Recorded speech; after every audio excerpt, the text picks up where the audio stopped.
سورہ یوسف قرآن مجید کی 12ویں سورت ہے۔ اس سورت کے 12 رکوع اور 111 آیات ہیں۔ سورہ یوسف مکہ میں نازل ہوئی۔ یہ سورت حضرت یوسف کی زندگی کی کہانی بیان کرتی ہے، جو کہ ان کی مشکلات، آزمائشوں، صبر، معافی اور حق کی فتح کا بیان ہے۔ یہ سورت اس بات کو واضح کرتی ہے کہ اللہ تعالیٰ اپنے بندوں کو کیسے ہدایت دیتا ہے اور دکھاتی ہے کہ اللہ کی حکمت ہر حالت میں کار فرما رہتی ہے۔ بسم اللہ الرحمن الرحیم۔ الف لام را تلک آیت الکتاب المبین انا انزلناہ قرآنا عربیا لعلکم تعقلون نحن نقص علیک احسن القصص بما اوحینا الیک ھذا القرآن وإن كنت من قبله لمن الغافلين إذ قال يوسف لأبيه يا أبت إني رأيت 11 كوكبا والشمس والقمر رأيتهم لي ساجدين قال يا بني لا تقصص رؤياك على إخوتك فيكيدوا لك كيدا إن الشيطان للإنسان عدو مبين وكذلك يجتبيك ربك ويعلمك من تأويل الأحاديث ويتم نعمته عليك وعلى آل يعقوب كما أتمها على أبويك من قبل إبراهيم وإسحاق إن ربك عليم حكيم لقد كان في يوسف وإخوته آيات للسائلين إذ قالوا ليوسف وأخوه أحب إلى أبينا منا ونحن عصبة إن آبانا لفي ضلال مبين۔ الف لام را، یہ کتاب روشن کی آیتیں ہیں۔ ہم نے اس قرآن کو عربی میں نازل کیا ہے تاکہ تم سمجھ سکو۔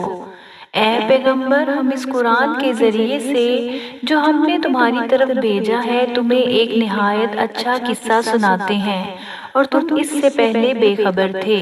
جب یوسف نے اپنے والد سے کہا کہ ابا، میں نے خواب میں 11 ستاروں اور سورج اور چاند کو دیکھا ہے، دیکھتا کیا ہوں کہ وہ مجھے سجدہ کر رہے ہیں۔ انہوں نے کہا کہ بیٹا، اپنے خواب کا ذکر اپنے بھائیوں سے نہ کرنا، نہیں تو وہ تمہارے حق میں کوئی فریب کی چال چلیں گے۔ کچھ شک نہیں کہ شیطان انسان کا کھلا دشمن ہے، اور اسی طرح خدا تمہیں برگزیدہ و ممتاز کرے گا اور خواب کی باتوں کی تعبیر کا علم سکھائے گا، اور جس طرح اس نے اپنی نعمت پہلے تمہارے دادا پردادا ابراہیم اور اسحاق پر پوری کی تھی، اسی طرح تم پر اور اولاد یعقوب پر پوری کرے گا۔ بے شک تمہارا پروردگار سب کچھ جاننے والا اور حکمت والا ہے۔ ہاں، یوسف اور ان کے بھائیوں کے قصے میں پوچھنے والوں کے لیے بہت سی نشانیاں ہیں۔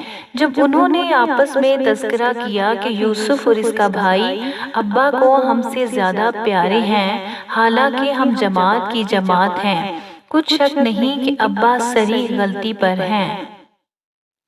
اقتلوا یوسف او اطرحوه ارضا یخل لکم وجہ ابیکم وتکونوا من بعدہ قوما صالحین۔ قال قائل منهم لا تقتلوا يوسف وألقوه في غيبات الجب يلتقطه بعض السيارة إن كنتم فاعلين۔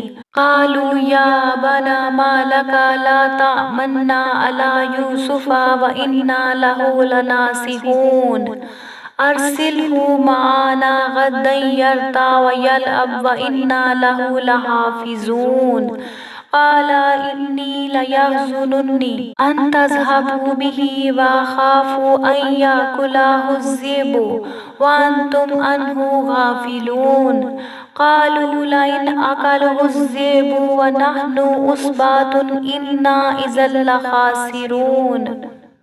فلما ذهبوا به وأجمعوا أن يجعلوه في غيبات الجب وأوحينا إليه لتنبئنهم بأمرهم هذا وهم لا يشعرون وجاءوا آباهم عشاء يبكون قالوا يا آبنا إنا ذهبنا نستبق وتركنا يوسف عند متاعنا فأكله الذئب وما أنت بمؤمن لنا ولو كنا صادقين۔ تو یوسف کو یا تو جان سے مار ڈالو یا کسی ملک میں پھینک آؤ، پھر ابا کی توجہ صرف تمہاری طرف ہو جائے گی اور اس کے بعد تم اچھی حالت میں ہو جاؤ گے۔ ان میں سے ایک کہنے والے نے کہا کہ یوسف کو جان سے نہ مارو، کسی گہرے کنویں میں ڈال دو کہ کوئی راہگیر نکال کر اور ملک میں لے جائے گا، اگر تم کو کرنا ہے تو یوں کرو۔ یہ مشورہ کر کے وہ یعقوب سے کہنے لگے کہ ابا جان، کیا سبب ہے کہ آپ یوسف کے بارے میں ہمارا اعتبار نہیں کرتے، حالانکہ ہم اس کے خیر خواہ ہیں؟ کل اسے ہمارے ساتھ بھیج دیجئے کہ خوب میوے کھائے اور کھیلے کودے، ہم اس کے نگہبان ہیں۔ انہوں نے کہا یہ امر مجھے غمناک یہ دیتا ہے کہ تم اسے لے جاؤ، یعنی وہ مجھ سے جدا ہو جائے، اور مجھے یہ خوف بھی ہے کہ تم کھیل کود میں اس سے غافل ہو جاؤ اور اسے بھیڑیا کھا جائے۔ وہ کہنے لگے اگر ہماری موجودگی میں کہ ہم ایک طاقتور جماعت ہیں اسے بھیڑیا کھا گیا تو ہم بڑے نقصان میں پڑ گئے۔ غرض جب وہ اس کو لے گئے اور اس بات پر اتفاق کر لیا کہ اس کو گہرے کنویں میں ڈال دیں، تو ہم نے یوسف کی طرف وحی بھیجی کہ ایک وقت ایسا آئے گا کہ تم ان کے اس سلوک سے آگاہ کرو گے اور ان کو اس وحی کی کچھ خبر نہ ہوگی۔ یہ حرکت کر کے وہ رات کے وقت باپ کے پاس روتے ہوئے آئے اور کہنے لگے کہ ابا جان، ہم تو دوڑنے اور ایک دوسرے سے آگے نکلنے میں مصروف ہو گئے اور یوسف کو اپنے اسباب کے پاس چھوڑ گئے تو اسے بھیڑیا کھا گیا، اور آپ ہماری بات کو گو ہم سچ ہی کہتے ہوں باور نہیں کریں گے۔ وَجَاءُوا عَلَىٰ قَمِيصِهِ بِدَمٍ كَاذِبٍ قَالَ بَلْ سَوَّلَتْ لَكُمْ أَنفُسُكُمْ أَمْرًا فَصَبْرٌ جَمِيلٌ وَاللَّهُ الْمُسْتَعَانُ عَلَىٰ مَا تَصِفُونَ۔ وَجَاءَتْ سَيَّارَةٌ فَأَرْسَلُوا وَارِدَاهُمْ فَأَدْلَىٰ دَلْوَاهُ قَالَ يَا بُشْرَىٰ هَٰذَا غُلَامٌ وَأَسَرُّوهُ بِضَاعَةً وَاللَّهُ عَلِيمٌ بِمَا يَعْمَلُونَ۔ وَشَرَوْهُ بِثَمَنٍ بَخْسٍ دَارِهِمْ مَعْدُودَةٍ وَكَانُوا فِيهِ مِنَ الزَّاهِدِينَ۔ وَقَالَ الَّذِي اشْتَرَاهُ مِن مِّصْرَ لِامْرَأَتِهِ أَكْرِمِي مَثْوَاهُ عَسَىٰ أَن يَنفَعَنَا أَوْ نَتَّخِذَهُ وَلَدًا وَكَذَٰلِكَ مَكَّنَّا لِيُوسُفَ فِي الْأَرْضِ وَلِنُعَلِّمَهُ مِن تَأْوِيلِ الْأَحَادِيثِ وَاللَّهُ غَالِبٌ عَلَىٰ أَمْرِهِ وَلَٰكِنَّ أَكْثَرَ النَّاسِ لَا يَعْلَمُونَ۔ وَلَمَّا بَلَغَ أَشُدَّهُ آتَيْنَاهُ حُكْمًا وَعِلْمًا وَكَذَٰلِكَ نَجْزِي الْمُحْسِنِينَ۔ وَرَادَتْهُ الَّتِي هُوَ فِي بَيْتِهَا عَن نَّفْسِهِ وَغَلَّقَتِ الْأَبْوَابَ وَقَالَتْ هَيْتَ لَكَ قَالَ مَعَاذَ اللَّهِ إِنَّهُ رَبِّي أَحْسَنَ مَثْوَايَ إِنَّهُ لَا يُفْلِحُ الظَّالِمُونَ۔ اور ان کے کرتے پر جھوٹ موٹ کا لہو بھی لگا لائے۔ یعقوب نے کہا کہ حقیقت حال یوں نہیں ہے، بلکہ تم اپنے دل سے یہ بات بنا لائے ہو۔ اچھا، صبر کے وہی خوب ہے، اور جو تم بیان کرتے ہو اس کے بارے میں خدا ہی سے مدد مطلوب ہے۔ اب خدا کی شان دیکھو کہ اس کنویں کے قریب ایک قافلہ آ وارد ہوا اور انہوں نے پانی کے لیے اپنا سکہ بھیجا۔ اس نے کنویں میں ڈول لٹکایا تو یوسف اس سے لٹک گئے۔ وہ بولا زہے قسمت، یہ تو نہایت حسین لڑکا ہے، اور اس کو قیمتی سرمایہ سمجھ کر چھپا لیا، اور جو کچھ وہ کرتے تھے خدا کو سب معلوم تھا، اور اس کو تھوڑی سی قیمت یعنی معدد دے چند درہموں پر بیچ ڈالا، اور انہیں ان کے بارے میں کچھ لالچ نہ تھا۔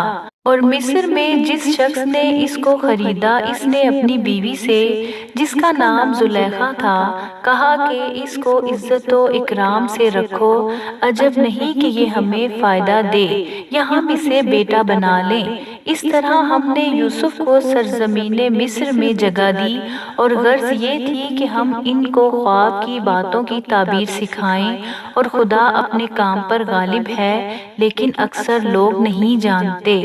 اور جب وہ اپنی جوانی کو پہنچے تو ہم نے ان کو دانائی اور علم بخشا، اور نیکوکاروں کو ہم اسی طرح بدلہ دیا کرتے ہیں۔ تو جس عورت کے گھر میں وہ رہتے تھے، اس نے ان کو اپنی طرف مائل کرنا چاہا اور دروازے بند کر کے کہنے لگی، یوسف جلدی آؤ۔ انہوں نے کہا، خدا پناہ میں رکھے، وہ یعنی تمہارے میاں تو میرے آقا ہیں، انہوں نے مجھے اچھی طرح سے رکھا ہے، میں ایسا ظلم نہیں کر سکتا، بے شک ظالم لوگ فلاح نہیں پائیں گے۔